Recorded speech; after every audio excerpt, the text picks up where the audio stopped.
No dia 5 de novembro de 2021 foi confirmada a morte da cantora famosa Marília Mendonça, de apenas 26 anos, em uma queda de avião lá em Minas Gerais. Não somente ela faleceu, mas também o seu produtor e seu tio, que era seu assessor. Uma notícia terrível para a família e o grande público que amava as músicas dela e o seu talento. E antes de iniciarmos o estudo, eu oro para que Deus conforte os familiares nesse momento de luto e que nós reflitamos também, meus irmãos, em alguns pontos importantes. E nesse estudo eu tenho o propósito de analisar 3 pontos importantes a respeito do falecimento da Marília Mendonça. O primeiro ponto, meus irmãos, pensar na morte e na eternidade. O segundo ponto era pensarmos sobre a brevidade da vida. O terceiro ponto, conquistas do mundo. Vamos analisar cada tópico com um trecho bíblico. É melhor ir a uma casa onde há luto do que uma casa em festa, pois a morte é o destino de todos. Os vivos devem levar isso a sério. E muitas pessoas têm a tendência de anestesiar a consciência quando o tema é relacionado com a morte. Dificilmente somos sinceros e pensamos com seriedade a respeito das coisas pós-vida. A morte causa medo só de pensarmos nela. A morte é o rei dos terrores da humanidade. A morte não respeita idade e nem posição social. Quer você seja pobre ou tendo muito dinheiro, um dia todos nós vamos morrer. A morte pode aparecer inesperadamente na sua vida e muitos têm medo da morte que não conseguem também viver e também perdem, por exemplo, entes queridos por causa da morte e também elas já não encontram nenhum tipo de significado para a vida delas. E o autor de Eclesiastes menciona que é melhor ir na casa aonde tem luto. Como assim? O luto não é algo terrível? Como teria algo positivo no falecimento de uma pessoa? E o objetivo do autor é enfatizar que aprendemos mais com a adversidade do que com os prazeres. A morte muitas vezes nos mostra uma condição universal de todos os seres humanos. E quando pensamos na morte, começamos a pensar a respeito da eternidade. E a nossa consciência muitas vezes fica perturbada porque nós somos pecadores. E eu gosto muito da frase do pregador americano Paul Washer a respeito desse assunto. Cada óbito, cada cortejo fúnebre, cada túmulo clama ao homem a deixar os cuidados fúteis desse mundo e meditar sobre a eternidade, a preparar-se para encontrar-se com Deus. E muitas vezes nós estamos aprisionados aos prazeres fúteis dessa vida, aprisionados com sexo, com bebida, pornografia, sucesso, fama, riqueza, entre outras coisas. Mas quando perdemos algum ente querido ou alguém que nós amamos muito, a morte bate na nossa porta, violentamente nos sacudindo para uma realidade muito maior que essa que nós vivemos. E a morte faz nós meditarmos sobre a eternidade e a nossa consciência ela fica perturbada, pois no íntimo do nosso coração, do coração de todos, nós sabemos que vamos prestar contas contra Deus. Quer a pessoa seja ateia, ela não pode negar que no fundo lá da consciência dela, a vida não é somente aqui, existe uma eternidade. E se a vida for como muitos ateus que alegam que somos frutos do Big Bang e evolução de bilhões de anos, e esse mesmo universo que evoluiu durante todo esse tempo e também já foi comprovado cientificamente que daqui bilhões de anos ele vai se esfriar e não vai existir mais. Então qual que é o propósito da vida? Qual a diferença das pessoas que vivem moralmente e outras pessoas que vivem, por exemplo, como os nazistas? Qual que é a diferença?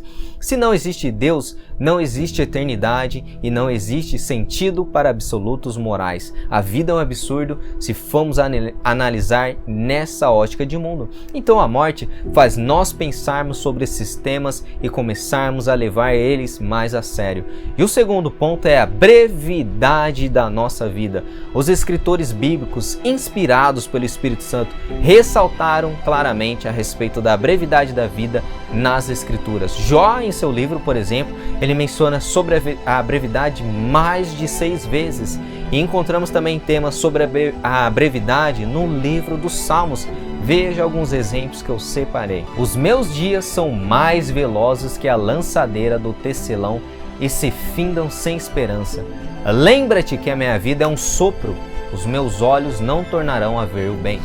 E Tiago, irmão de Jesus, escreveu acerca da brevidade também. Atendei agora, vós que dizeis, hoje ou amanhã iremos para a cidade tal, e lá passaremos o ano, e negociaremos, e teremos lucros. Vós não sabeis o que sucederá amanhã. Que é a vossa vida? Sois apenas como neblina, que aparece por um instante e logo se dissipa.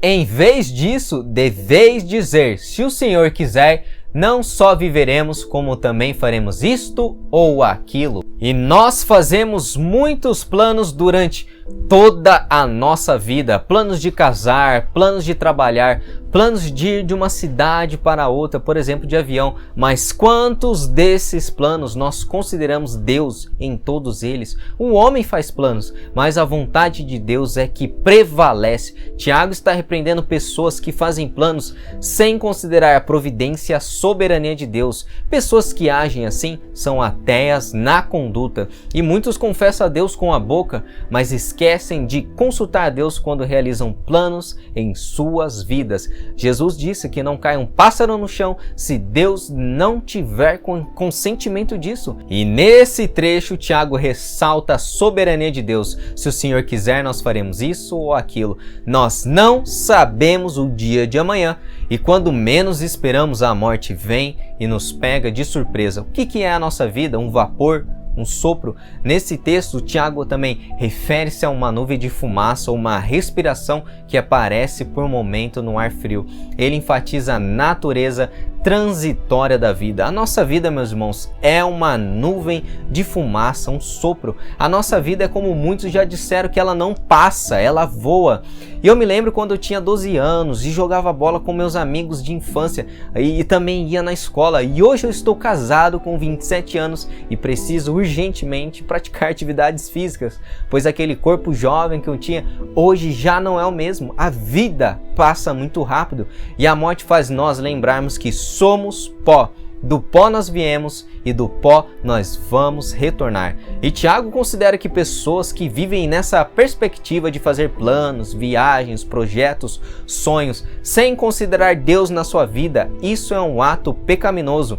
Agora, entretanto, vós jactais das vossas arrogantes pretensões.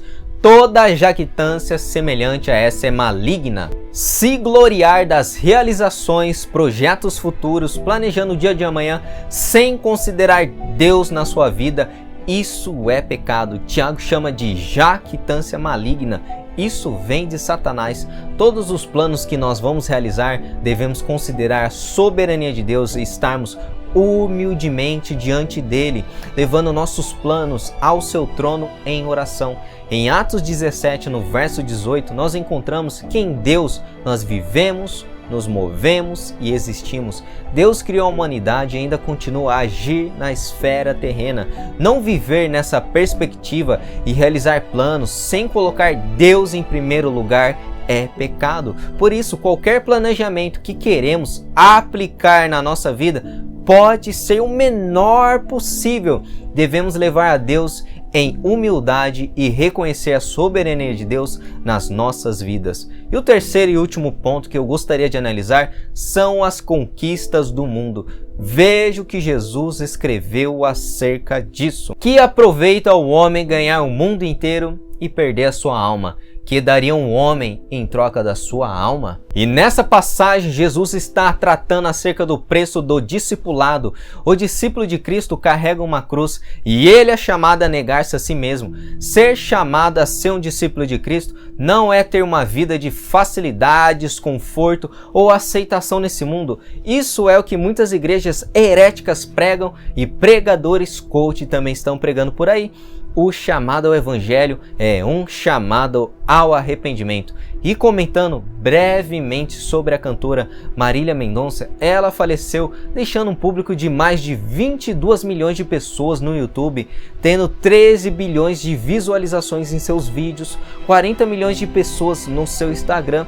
E ela conquistou, vamos dizer assim, o mundo, meus irmãos. E o que ela levou? Nada. Não quero parecer estar julgando a vida dela, porque, por exemplo, eu não conheço o trabalho dela, eu não gosto, por exemplo, de sertanejo e eu também não conheço nada relacionado, ressaltando novamente a sua vida e o seu trabalho. Mas pelo que eu analisei, ela não tinha uma vida, vamos dizer assim, cristã, religiosa ou evangélica. Ela cantava muitas músicas sobre traição e o famoso sofrência, um termo muito utilizado entre os cantores sertanejos. E uma música dela que eu já escutei tocando em muitas casas, carros de som, se chama, por exemplo, Infiel. Talvez seja um dos maiores sucessos dela. Me corrija também, meus irmãos, se eu estiver errado. Enfim, o estilo de música que exalta a traição e o sofrimento, que não condiz com a vida cristã. E através desse estilo de música que ela ganhou o mundo e fez muito sucesso no nosso país. Mas a vida cristã é um chamado a ter o pensamento diferente do mundo, ter a mente de Cristo, não se amoldar a este presente século. E que adianta, meus irmãos, ganharmos o mundo e nós perdemos a alma? E eu gosto muito da frase do pregador John MacArthur: dispor de tudo que o mundo tem para oferecer e não ter Cristo é estar em falência eternamente. Todos os bens do mundo não compensarão perder a alma pela eternidade. E esse foi mais um pequeno estudo aqui no canal e eu quero ressaltar novamente que Deus conforte os familiares nesse momento tão difícil para eles e que analisemos esses 3 pontos que eu destaquei nesse vídeo com mais seriedade, pois o falecimento de alguém, quer seja pobre, rico ou famoso, é um microfone de Deus gritando ao mundo que o dia do juízo está cada vez mais próximo. Se Cristo não voltar daqui 100 anos, hoje mesmo você pode se encontrar com Ele. E esta noite Ele vai pedir a sua alma, o que você tem preparado para Ele.